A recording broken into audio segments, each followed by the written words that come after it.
Hello po, ako po si Queenie Elishop S. Takadena. Ito po ang aking performance task ko sa Filipino. Nasaan ka, inay?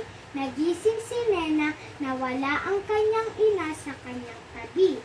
Nakadama siya ng takot kaya niyakap niya ang unan. Narinig niyang tumatahol ang aso. Lumangon siya para hanapin ang ina. Pumunta siya sa kusina pero wala ang kanyang nanay. Biglang namatay ang ilaw. Humulog ng malakas.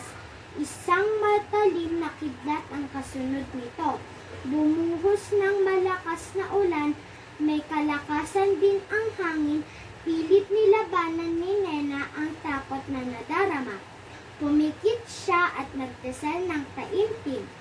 Hindi nagtagal, dumating ang kanyang ate Nelia.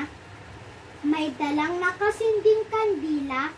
Sinabi nitong pumunta ang ina sa palengke upang bumili ng bigas. Mga tanong, bakit natakot si Nena? Natakot si Nena dahil pagkagising niya wala sa tabi ang kanyang nanay.